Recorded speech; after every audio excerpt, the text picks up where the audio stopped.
Romancing the Stone, starring Michael Douglas and Kathleen Turner, was an adventure comedy movie about the hunt for lost treasure in the jungles of South America. Romancing the Buddha is an adventure comedy story about my hunt for lost treasure in the jungles of urban America and the depths of my life. There's an old Buddhist parable about a poor man who wandered aimlessly for several years before discovering, sewn into the hem of his coat, a priceless jewel by a wealthy friend years before. I was also unaware of my own enlightened and Buddha nature. It took considerable personal effort and the guidance from several sincere friends for me to finally begin to live a joyful life. My parents had very specific opinions on the subject of treasure. It was anything that conferred status and wealth. They knew this because their neighbors had it and they didn't. Consequently, I grew up equating my self-worth with my ability to establish myself in a respectable and financially profitable profession. My older brother knew at a very young age that he was going to be a dentist. My chosen profession was optometry, even though I had no interest in it.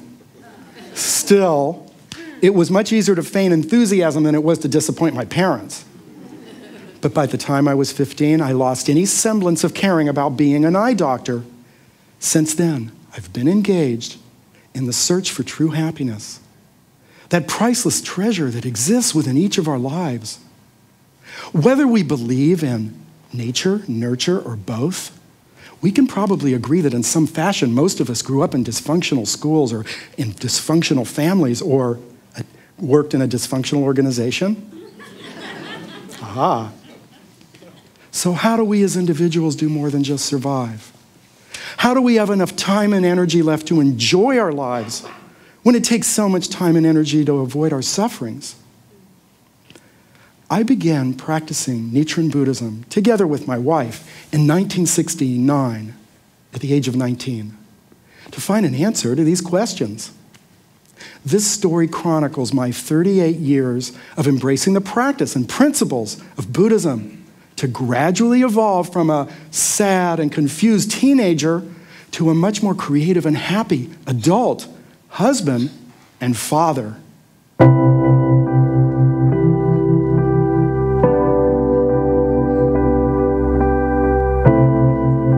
We had returned from a great summer of '96 family beach vacation and finally finished remodeling the first floor of our house.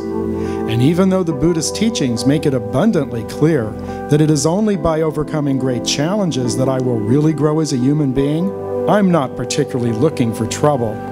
So, of course, it finds me instead.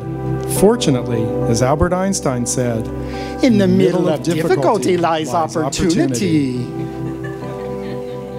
Wednesday morning. As I step out of the shower, I get slightly bummed to see the reflection of my shiny bald spot in the not quite fogged mirror. I call out to my wife, Trudy, to get up. And she yells back she can't, her feet are asleep and won't wake up. Which gets me thinking about her numb foot episode 12 years ago that had us all so concerned but turned out to just be a temporary spinal disc problem. Trudy goes to school. She teaches 6th grade. I go to work, and we both keep our Buddhist fingers crossed. Thursday morning. Trudy wakes up numb from the waist down. Can't feel a thing. Doesn't seem to be affecting her bodily functions or her strength. She just isn't getting any sensations. So a million thoughts go through my mind. Our family physician's on call and sees us right away, and she refers us to a neurologist who orders an MRI and something called a spinal tap for the following Monday.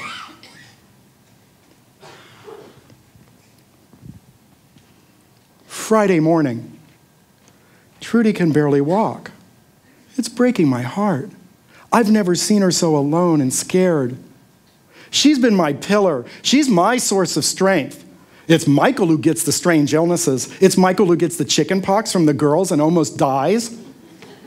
Trudy keeps on trucking. Why, she's indestructible. Or so I thought. We rush to the neurologist and Trudy almost falls, walking on her tiptoes for him and barely avoids hurting her ankle. I'm trying to be strong, but I just want to cry. Later, while we sit outside in my car. Trudy's lying in the MRI chamber. And so I begin chanting Nam-myoho-renge-kyo.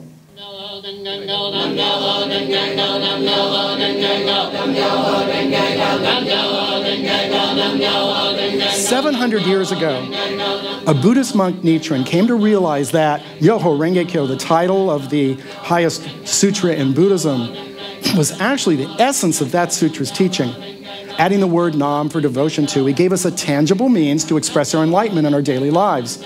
So by saying the words Nam-myoho-renge-kyo out loud, we can tap into our inner wisdom, fortune, and compassion. I realize that even in the midst of this unknown illness, Trudy's incredibly strong.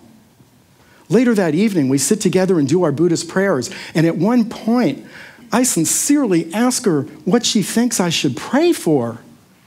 She stops, and she says, "Well, Michael, how about a pony?"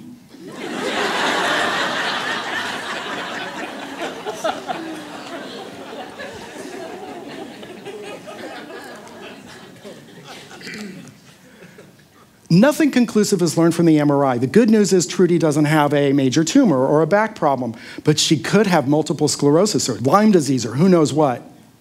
The doctor's very patient and kind. He has us check Trudy into the hospital that night for a spinal tap. At home, while we pack, our younger daughter, Jamie, looks for her special pajamas to loan Mom, while Trudy and I hug and finally have a much-needed cry. We know we'll get through this, but we're still frightened. Things like this happen to other people, right? We've lost my sister, my mother, my father, and Trudy's father, so we're no stranger to hospitals or serious illnesses, but this is so different. This is the woman I love more than anyone or anything in the world. She's my karmic mate. We've chanted together almost every day for 27 years and even agreed to find each other in our next life, although I had to promise to do the grocery shopping. You know, eternity's an elusive concept, isn't it? How do I conceive of a time without beginning or end? Still, I've come to accept that my life is connected to everyone else in the world, and that this relationship extends for generations backward and forward into the future. Maybe it's related to the butterfly effect, you know, that physicists try to describe, that a seemingly random event in one part of the world causes significant effects elsewhere. I like to think that whenever I manage to do a compassionate act, it causes ripples through the universe. We checked Trudy into the hospital that evening without much hassle. She has me arrange her things just so. Some habits die hard. Later, when I returned from talking to the nurse, the doctor's in the room drawing some fluid from Trudy's spine. Now, we've heard this is a terrible procedure, but it didn't hurt her very much. I know, easy for me to say. It's so difficult leaving her that night. She's so disoriented and alone. I pretty much cry and chant all the way home. Trudy mentioned that she was glad that our faith was such that we didn't question why this was happening to us. Like my friend Jeff likes to say, Michael, that's how he talks, Michael, suffering unlocks the door to your Buddha nature. The next few weeks are the most difficult I've ever experienced. I'm physically and emotionally exhausted. I always wondered how I'd react if my wife ever got a debilitating illness. Would I panic, run away, lose my confidence? I'm pleased to discover that I can do what's needed, and that the love I have for this woman truly knows no limits.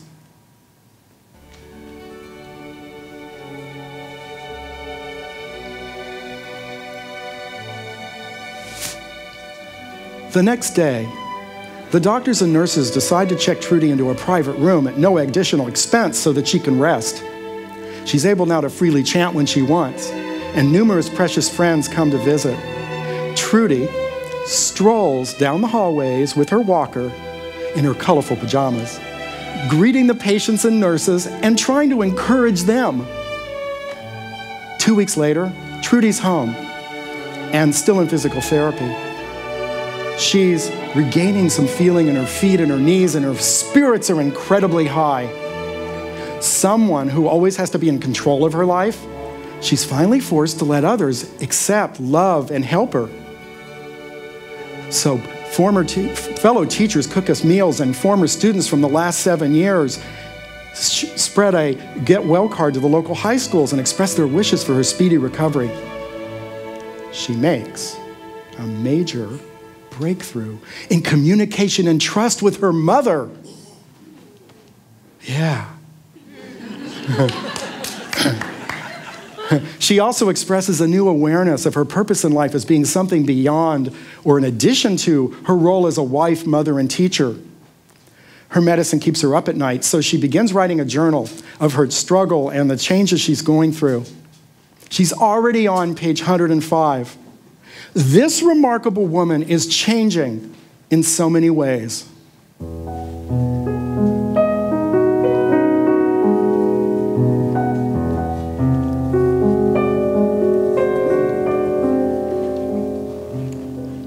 My marriage had a rocky start. We ran away from home on the day that my wife graduated high school in 1969. Yes. Most beautiful one, not Trudy's real name, and I loved each other intensely. But at just 18 and 19, we lacked vital communication skills.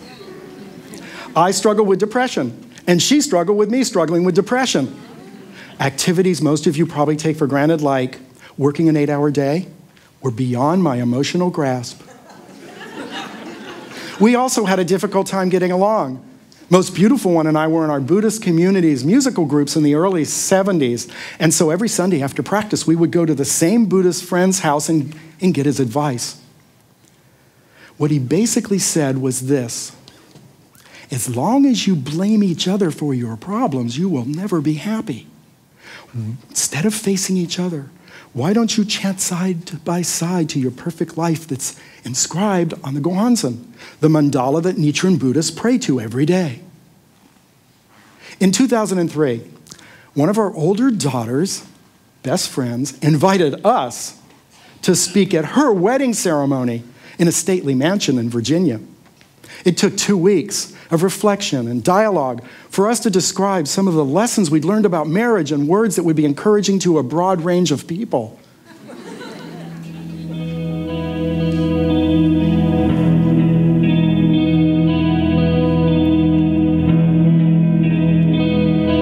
Communicate. Set aside a regular time to talk, but be flexible and willing to listen regardless of the time.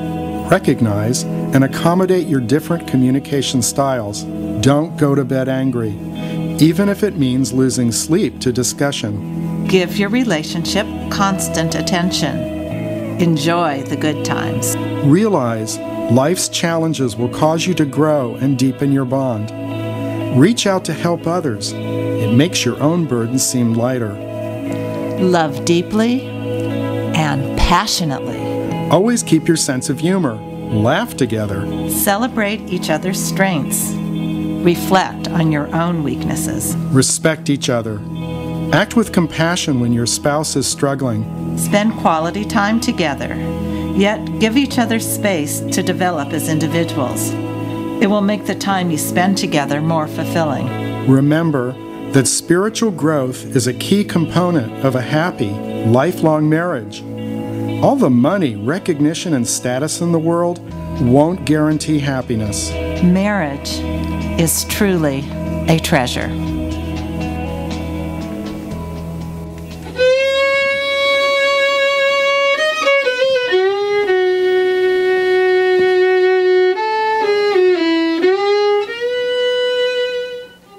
Until the summer of 1997, I wasn't particularly open-minded on the subject of psychotherapy.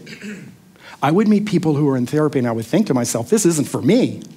They're spending too much time dwelling on the past instead of changing their karma and making causes for the future.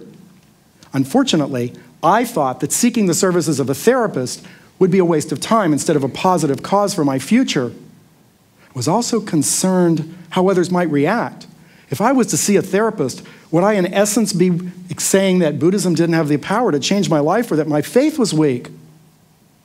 But it was with the help of a therapist, Jean, that I actually began the painful but rewarding process of starting to heal myself from my abusive childhood and starting to learn in the present moment. So in the same way that Trudy went to a neurologist for her illness, I went to a therapist for mine. Now, Jean had studied Buddhism and meditation so she could readily relate to my practice, and starting with my tremendous fear of losing my wife, I began to explore other aspects of my life that I'd previously been too afraid to face. We moved every few years in my family when I was young. So as the perpetual new student, I learned to hide behind a wall of humor and sarcasm. This was my way of avoiding the inevitable hurt of separation. We had little discourse in my family. My parents didn't talk that much. So we ate our frozen dinners on metal trays in front of our old TV. My earliest memories of the late 50s and early 60s are of scenes on our television of news events. I've also learned that every child wants $1 million of effective parenting from their mother and father. Unfortunately, not too many parents have that much to give. Mine could barely afford a few thousand.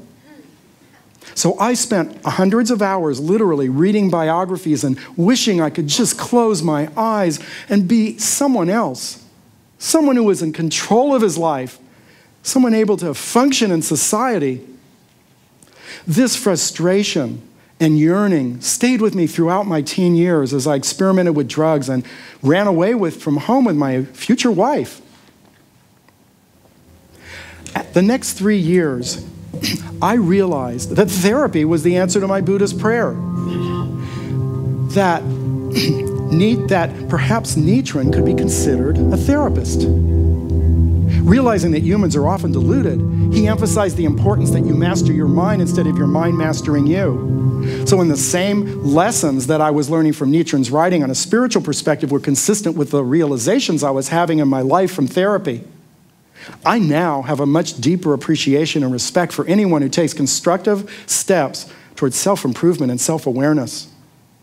The key isn't whether something has a socially acceptable label, but whether it rings true, right?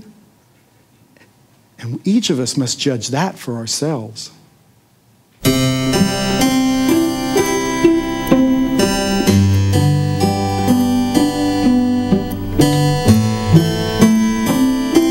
In April 2001, I walked 6 miles to raise money for multiple sclerosis research. What makes this noteworthy is that just 5 years before, I couldn't walk at all, so there were a lot of tears when I crossed the finish line. MS entered my life at tornado speed in September 1996. In just 3 days, my symptoms progressed from the tingly feeling of my feet falling asleep to an overwhelming numbness from my waist down. A week in the hospital, slowly relearning to walk, reassuring my 2 daughters I was okay, and finally, the disturbing diagnosis of multiple sclerosis caught me, the always healthy, independent, in control, and seemingly invincible woman, totally by surprise.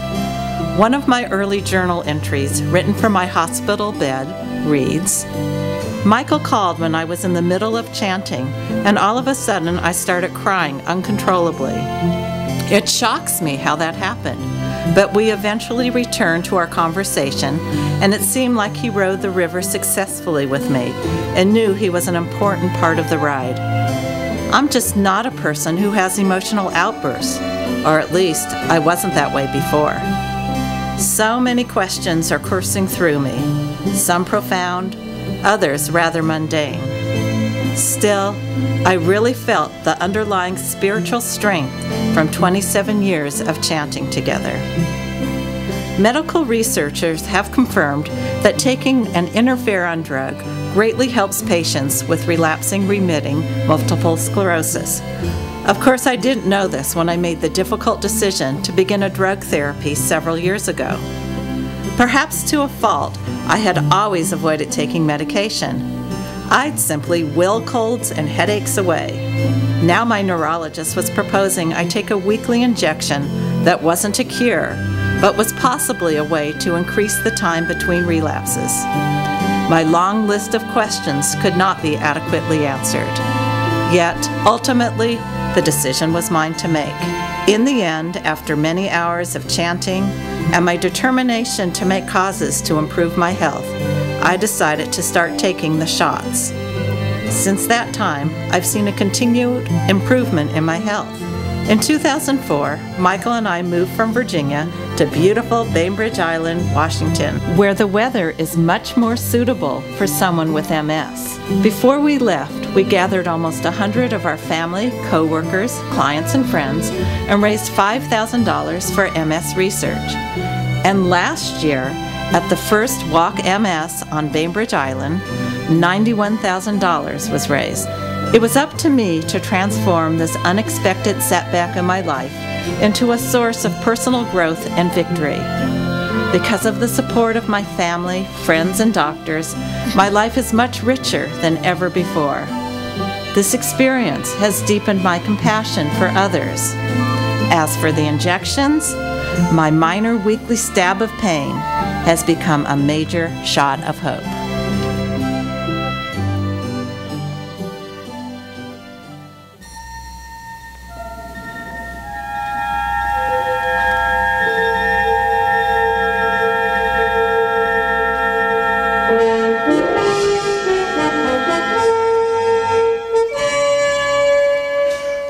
I've changed the names of my married daughters and my wife in this portrayal to avoid embarrassing them. The role of Jamie at the age of 14 is portrayed by a fictional character called Jay. Megan at 17 is referred to as Meg. And my wife, Most Beautiful One, is still Most Beautiful One. The year is 1994, and the girls are in high school, and Most Beautiful One reaches 6th grade. And I am a marketing director in an information technology company on the outskirts of Washington, D.C., working on a government contract with a 1-hour commute and getting a master's in management. Teenagehood. Teenagehood. I had been assured by my more elderly retired friends was a time to be dreaded like the plague. So I had images of my daughters becoming mutant android ninja Friday the 13th monsters whose only purpose in life would be to totally torture their mother and me. But I'm pleased to be able to report that these fears were groundless. However, the teenage years were not without their challenges.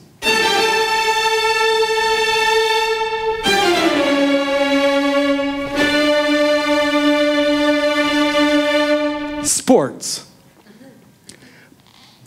I should have bought stock in the local orthopedic medical office. Based on my younger daughter Jay's soccer experiences, I would have made a bundle. An example, Jay, in an uncharacteristic for her fit of psychoaggression, placed herself in the path of the opposing team's forward, 800 pounds, 8 feet 6 inches tall, who was preparing to kick the ball into Tennessee.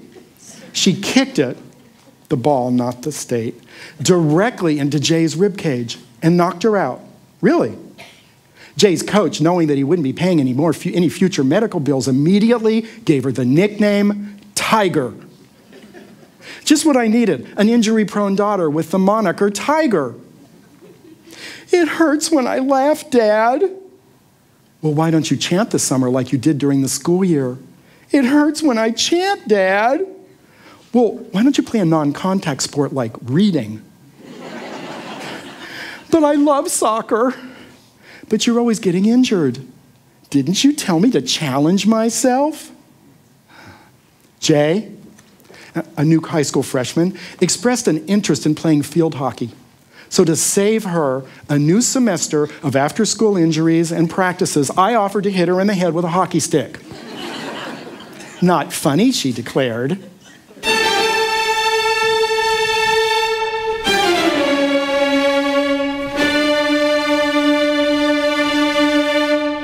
Curfew.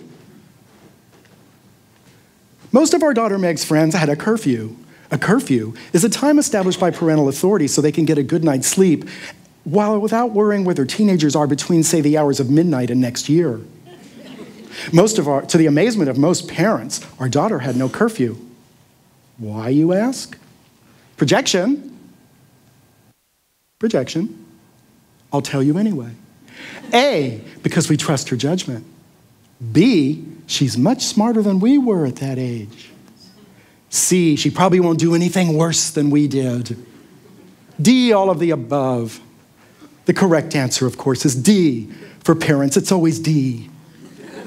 But we did have an agreed upon time on the weekend that Meg had to call to let us know she was still alive, that she had not run away with an armed, radical urban warrior, and the time she would be home. Most beautiful one and I lay awake at night waiting for this call. Meg thought this was pretty funny. She also thought it was pretty funny that I was losing most of my hair. So we told her, someday, young lady, you may have a teenager and a balding husband, and your concept of humor,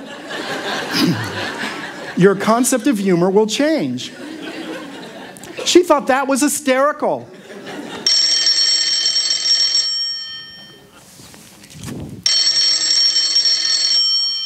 The telephone. If I had a therapist back then, I'm sure she would have attributed my inferiority complex to the fact that 47 of every 50 phone calls at our home were for our daughters. The phone never rang for most beautiful one and me. We got all our calls, actually messages via call waiting. Hello, Mr. President? Oh, can he call you back in a few minutes? I'm on the other line with a friend. I do believe that parents should respect their teenagers' privacy and not listen in on their personal conversations. But do you know how difficult it is to hear, she did what? With whom? Oh my gosh. Well, you know, I once. Dad, hang up. You know, parents don't have to be perfect, fortunately. But children, especially teenagers, watch what their parents do as opposed to what they say. So I've always thought it was more important to work on improving my life and doing my human revolution instead of lecturing my daughters on how to live their lives. We need to show our children they can make a positive impact on the world. That's our biggest challenge as a parent.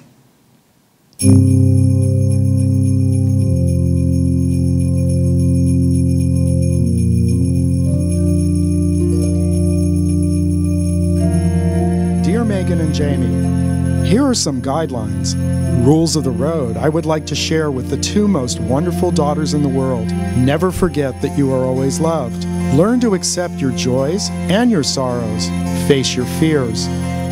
Don't be afraid to dream big. Communicate. Be nice to others. And make your spiritual development a lifetime journey.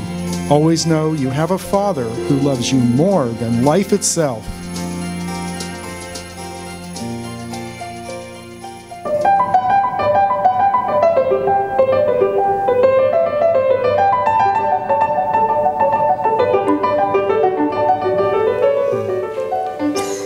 For several years, if you came to a Buddhist discussion meeting in our house in Virginia, you would park in a cul-de-sac surrounded by numerous tall, leafy trees.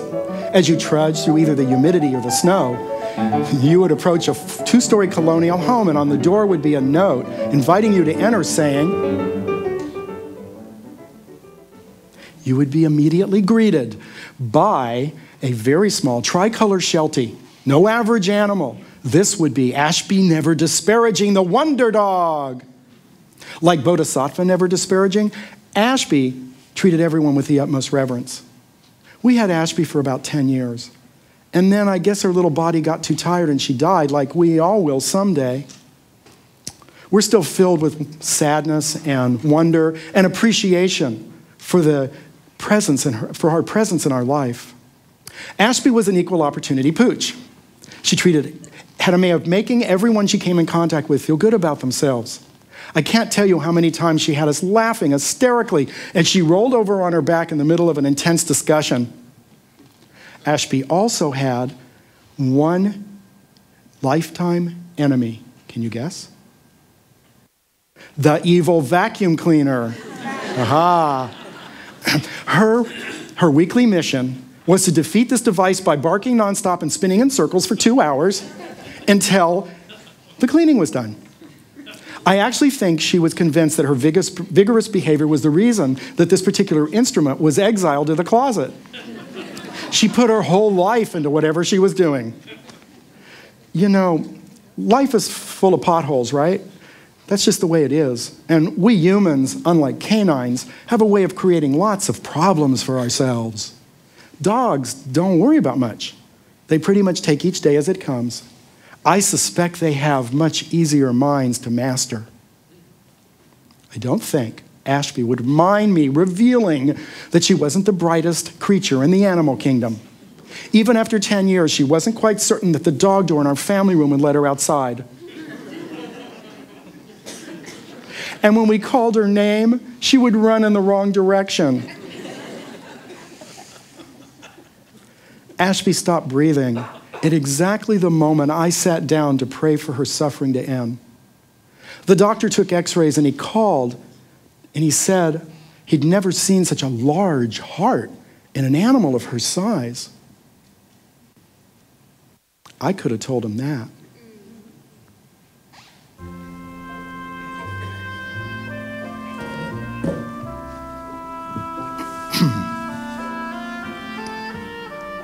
My wife and I took a glass-bottom boat trip to British Columbia in the summer of 2000. We stayed at a bed and breakfast for 10 days on the beach in Tofino, a small village on the west coast of Vancouver Island.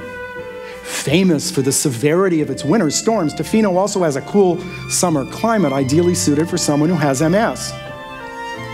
The Tofino locals joke about the glass-bottom boat. It's actually just a sliver of glass embedded in a wooden box in the bottom of the boat.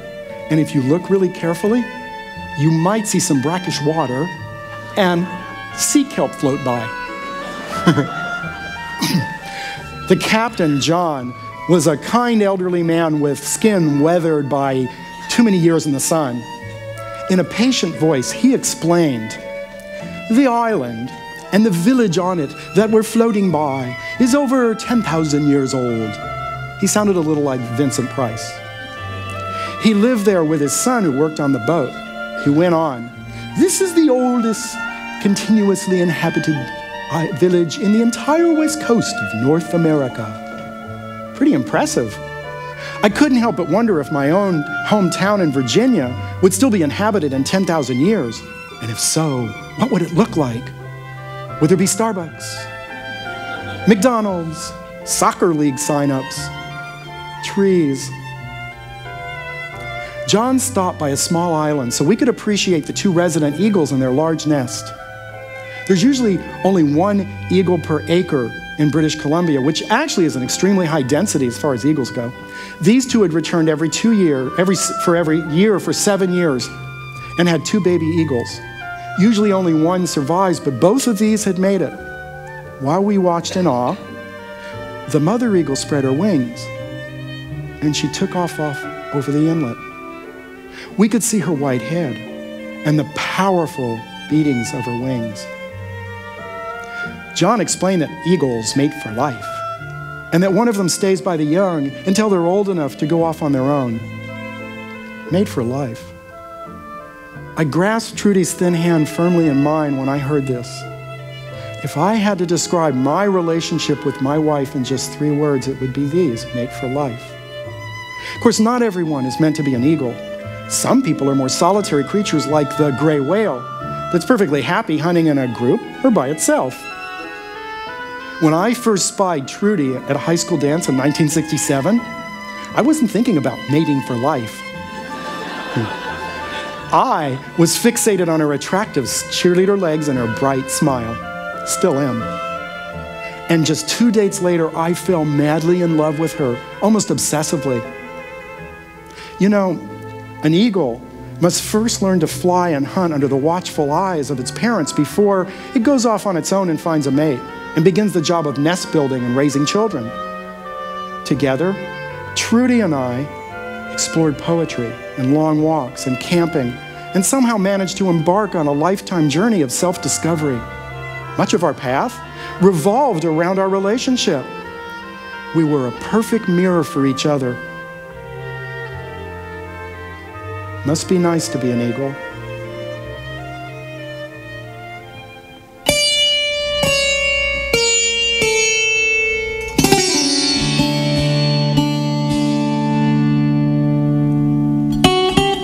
sometimes I need to remove the punctuation from my life, the barriers of understanding that separate me from other people and other ways of looking at the world. Sometimes it is not easy to break out of the masculine side of my experience, of my genetic code that would have me withdraw from the connectedness that is so vital to a better world. Withdraw behind the walls of a security that is not really a security at all. There are times when I am moved to tears by the willingness of women to fight for peace, to engage for peace, to build for peace for all our children. I spent the day at the World Bank in Washington, D.C. with 2,500 women who dare to imagine peace not just for themselves, but for the entire world. Women of every size and shape and color and temperament and desire and talent and age, women rich and poor and lonely and alone, and wife and partner and mother and professional. I spent today with thousands of angels of peace, me an alien from another planet, fortunate to be in their presence, awed by their commitment, inspired by their vision. Sometimes I must break down the punctuation in my life that would prevent me from seeing to the other side. Put aside the commas and the periods and the exclamation marks so that perhaps I can see some truth. Like the truth of chorus men who diligently and individually rehearse their music, their task, while a chorus woman decides out loud that she will dedicate her song to her husband and children who could not be there. And in these two simple but profound punctuated differences of how we men and you women approach the moment, I choose to see real hope for us together, because it is this balance that we so desperately must find. I hear the truth that this must be the century where women come into full partnership. And I realize this is the same path I have traveled with my mate for over 30 years. Mine must not yet be another marriage or this another century of masculine dominance, but one of equal partnership. I spent today with the spirit of 3 billion women, many who will never know the blessings of freedom, who continue to be systematically punctuated out of existence by uncaring male-dominated religious and political systems. Can you hear their angry cries, Afghanistan? The women of the world cry out to you. I heard their cries this morning, and my heart broke, and I could barely contain my grief or my joy as I remembered the many women in my life who for 50 years convinced me I was worthy of love long before I learned to love myself. These women who I would name but for a lack of space.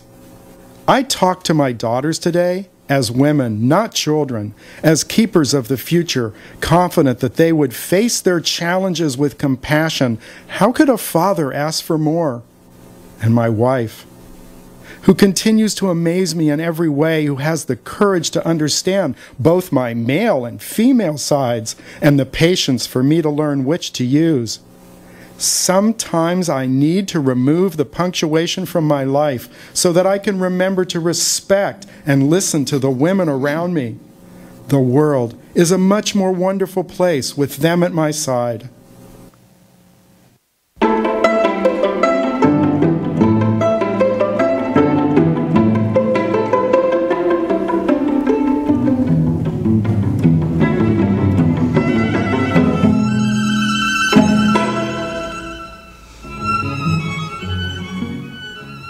The word happy has numerous interpretations. Many people believe that being happy means always being cheerful and smiling. But it's probably a misconception to expect to always be happy just because we're practicing Buddhism or another spiritual practice. I sometimes worry that when I or others in our Buddhist community use this word, we might lead people to believe that just because they're chanting, they'll always be in high spirits. When we became Buddhists, my wife and I were hippies. We had run away from home seeking love, peace, happiness, and in my case, freedom from responsibility. After months of eating brown rice and lentils and living on a friend's grungy porch, we realized we couldn't just live on our ideals. Buddhism seemed like the perfect solution. We were told, you just chant every day and you'll become happy and all your dreams will come true. I never thought to ask what happiness was. I figured anything was better than the severe depression and anguish I had experienced as a child and a teenager. Because of my intense desire to avoid depression, I developed this underlying belief that the true purpose of my practice was to always be happy, that the enlightenment Nichiren spoke about was somehow wrapped up in this unshakable condition of happiness, a total absence of pain.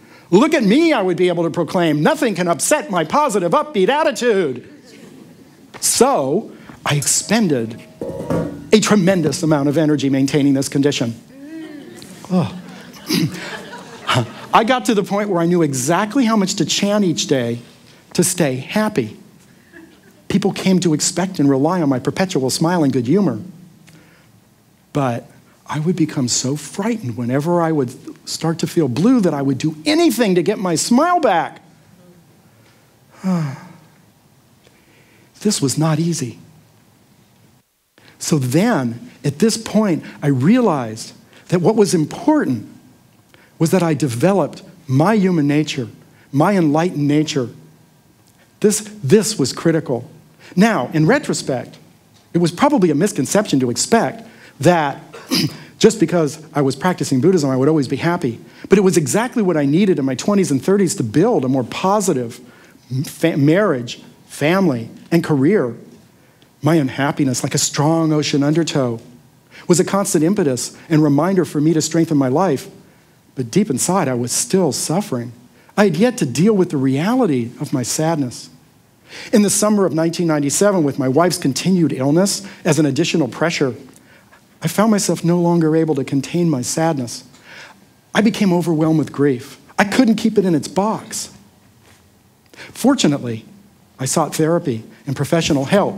And with a reinvigorated study of Nichiren's writings, I started to understand that I needed to allow myself to experience my sadness. That much of my adult behavior was patterned after negative childhood experiences and realities that were no longer valid. What a relief to realize it was okay to be sad sometimes. That just because I wasn't happy in a given moment didn't mean that I was necessarily had a poor practice or my faith was weak. I also began to love and accept myself for the first time in my life. I think by happy, Nichiren meant something close to the joy and the sense of fulfillment we experience when we realize we're living in the moment, and the confidence that comes from a sense of mission and our ability to enjoy our life. Being happy is a connectedness with all of you. The words we use to describe a spiritual practice and its positive effects are really important. I realize we don't really believe that just because somebody chants, they're always going to be happy or smiling and cheerful, but rather that they'll have more fulfilled and happy lives. True happiness comes from within, and it's in a condition we can experience even when we're facing difficulty. I wish someone would suggest a word for this state of life that wouldn't unintentionally cause people to be confused or maybe even unhappy. Such a word would make me very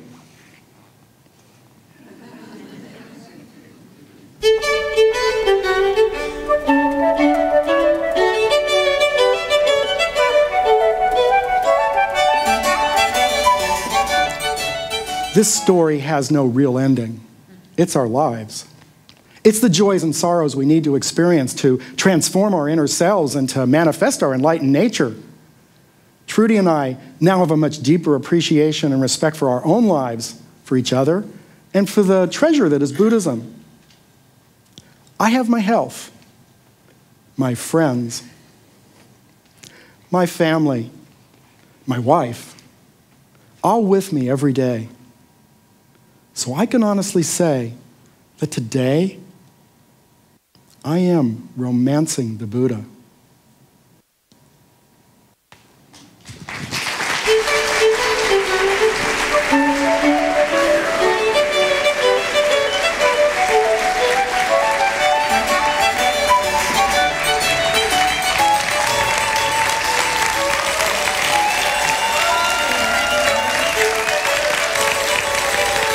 Thank